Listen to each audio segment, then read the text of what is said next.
Back in 2019, Bushiroad tried to warn us about the era of girl bands in their multimedia series Bang Dream.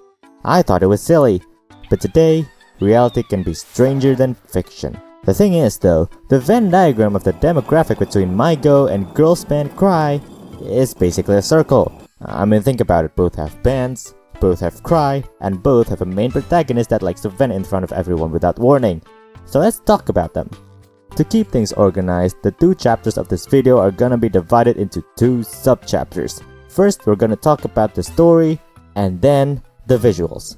So, how does these two CG anime about angsty girl bands fare with each other? Let's find out.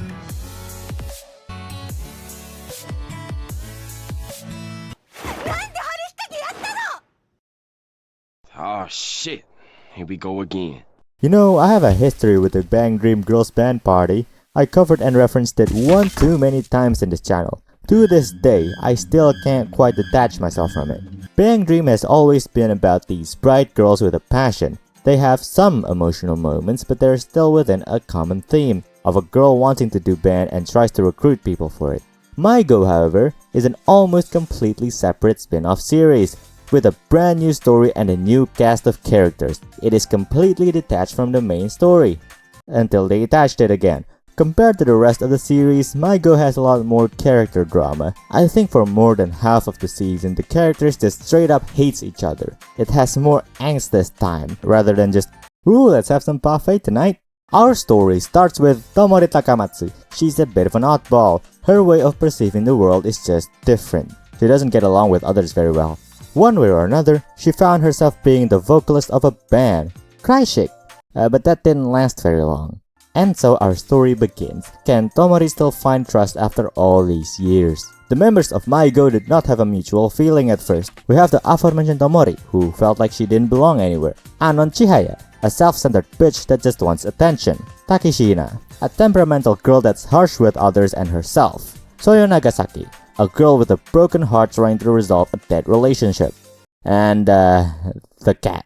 See, 3 out of 5 of those people are actually in the Cry Chick band I mentioned 35 seconds prior. And the whole drama was about them coming to terms with their new friends and the fact that Cry Chick will never be together again. Wait, why did Cry Chick disband it? I don't know. Almost every one of them has trouble communicating their true feelings, often hiding them beneath layers of ulterior motives. It took them a while to realize that they need to be honest with each other. The story itself doesn't have that much going on, as in, it's relatively slow-paced.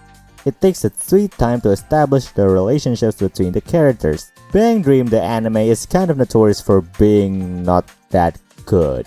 Some of them have nothing going on, some of them requires you to be familiar with the game already, and for those familiar with the game, some of the dialogue can still feel very stilted. Most of it could be attributed to the fact that these are adaptations of the in-game visual novels. MyGO was a fresh start.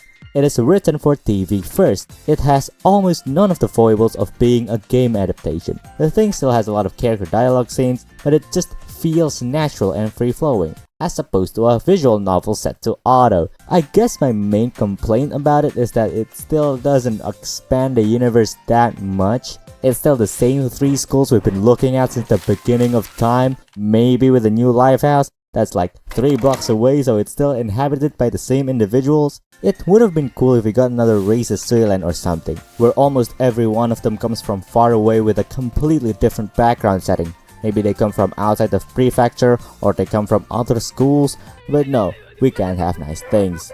It's kinda cool to see the old cast do a cameo here though. And now for my favorite segment, the visuals. Cracks Knuckles. After the train wreck that is the first season, Bushiroad decided to work with Sanzigen for the rest of the series, and for years they have been trying to perfect that style. It started very rough, a lot of janks were had, but I think they finally got it this time. A lot of the problems of its predecessors came from trying to combine the 2D and the 3D. For this one, they managed to fine-tune it so much to the point that it's almost seamless. Part of that is simplifying the 3D models. They are much flatter now. Say goodbye to cloth wrinkles and soft shading. Personally, this made the thing look stiff overall. Like when you compare these to the equivalent in-game art, you can immediately notice that their shirt is actually a piece of fabric. But I think it's a worthy sacrifice. The visuals are a lot more coherent now. You can barely differentiate between the 3D and the 2D. I mean, I could. I'm a Bandori veteran after all. They use the 2D for bits that are too complicated to animate in 3D, such as the cloth wrinkles, for side characters that didn't get a model, or for close-ups where the expression really matters. It truly is seamless. I think they finally did a great job blending them. The 3D itself feels much neater. The lighting engine is better, the animation is more expressive, there's a lot more backgrounds, the cinematography is great. My main complaint is that the character still feels like a mannequin at times.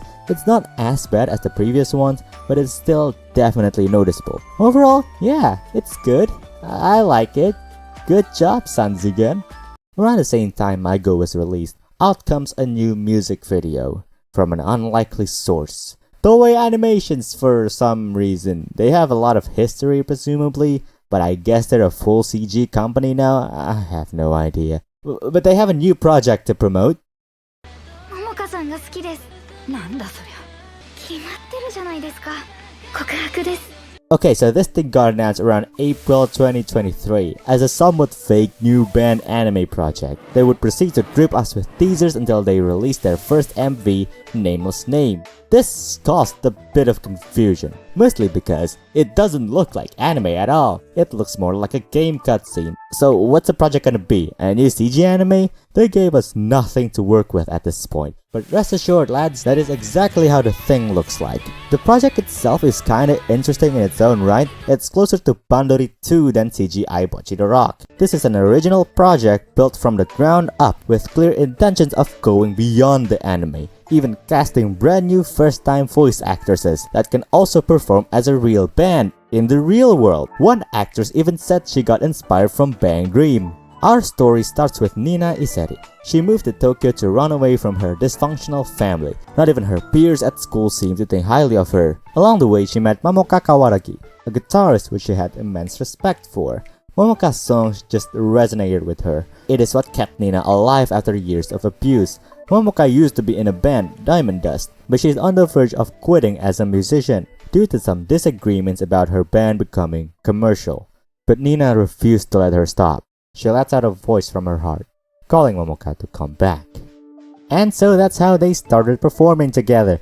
The characters of girls band Cry actually came from a wide array of backgrounds. Previously we have Nina and Momoka. Eventually they met Subaru Awa, a grandchild of a famous actress, of which fully expected Subaru to follow in her footsteps. And the duo, Rupa and Tomo Ebizuka, a somewhat successful Vocaloid producer team. Both of them got stuck serving gyudon because music producing doesn't pay the bills, and together, they formed TOGENASHI TOGEARI.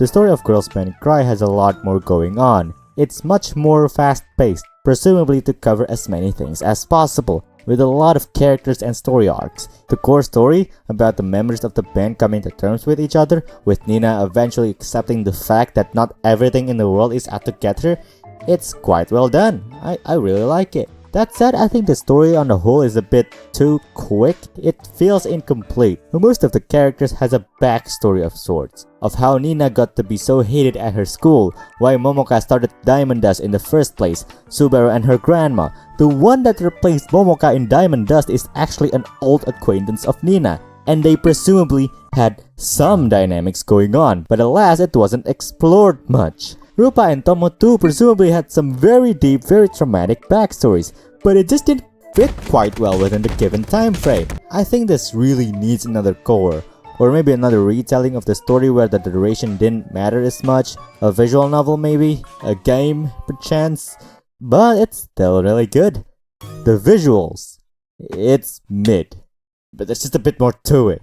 Let's start with the easy one, the animation. It looks different. Almost every single flagship CG anime in recent memory tries to emulate the limited animation style, where keyframes are sparse and time non-existent. They would reduce the frame rate of the animation to roughly 12 frames a second to emulate hand-drawn animation, so to speak. Girls Band Cry doesn't do that. It instead goes for something more akin to something out of HOYO-verse. It looks anime, but the animation is perfectly smooth.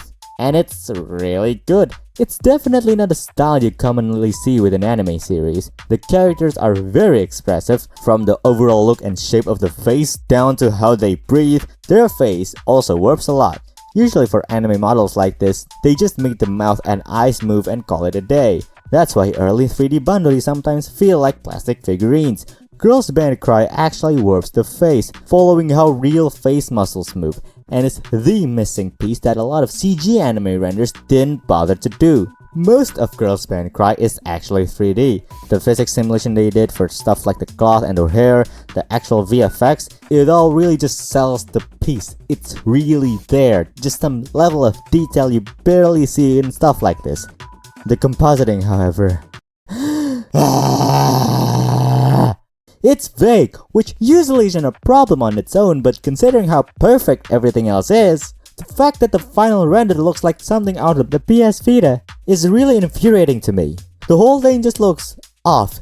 Maybe the characters are too dark, they didn't fit the background nicely, or the lighting is wrong. They are rendered in a separate layer, so it's up to the lighting artist to match it with the background, and sometimes it just doesn't look right. So you see there's two lights at the scene, but the characters are only lit from one side. They opted to go with a more soft shaded look, which is fine if it didn't make some shots look washed out to death. And let's talk about their baffling, absolutely infuriating decision to still use 2D Sakugas in front of all of this. I mean, you got all this advanced 3D RTX on bullshit in the background, and then this thing appears. I get it, 3D modeling takes time and not all of the background characters deserve their own models, but don't you think there are more resourceful ways of reusing the models, retexturing maybe, a low poly asset, an open source program to smoothen the animation, live 2D, anything that doesn't look as obvious. Speaking of which, they have some sequences which are fully 2D, and most of the opening as well, and I just don't get it. My best guess is that they wanted to differentiate between the past and the present or something, but it just makes me wonder how the whole thing would look like if they kept it normal. Also, that theory doesn't work because Nina's backstory is in 3D, which is fine. It's not fine.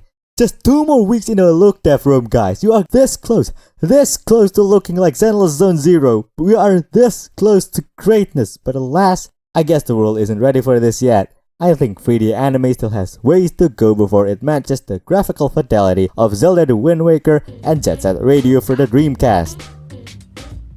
I still have no idea what Toei animation is right now. When Butchie came out, I was just surprised that there's another thing in the cute girls doing bands category. I thought it was oddly specific. Likewise, I never thought there would be another band anime with a more angsty direction that just so happened to be 3D animated. I thought that was just a Sanzigen X Bushiro thing, but nope, apparently not. I think part of the buzz around Girls Band Cry was just its art style, its paradigm shifting. It challenges almost everything we knew about an anime series. I don't think it will have gotten as viral had it been just a regular 2D band anime. And the story it tries to tell just pulls people in by default. To summarize, MyGO is a result of years worth of trial and error. It has a simpler but a more refined theme. Girls Band Cry is a bit more ambitious. It tries to pitch itself to the masses. It is jam-packed with amazing ideas which are only hampered by its shorter length. My personal preference is MyGO for the visuals and Girls Band Cry for the storytelling. Both of these talks about finding a place to belong, finding people you can resonate with, if not for outright understanding your pain, just people that will listen to what you have to say. With great storytelling accompanied by innovative visuals and some absolutely banger rock and roll music of course, these two shows are definitely a one-of-a-kind experience. Definitely looking forward to more girls band anime. If you don't like CG, I don't know why you sat through this entire video, but I like me some good 3-dimensional stylized computer renders. They're just neat. I like them. Why else would I stare at them for prolonged periods of time while trying to decipher their secrets? Now, tune in next week where I will be giving a crash course on how to model Ryo Yamada with Viroid Studio.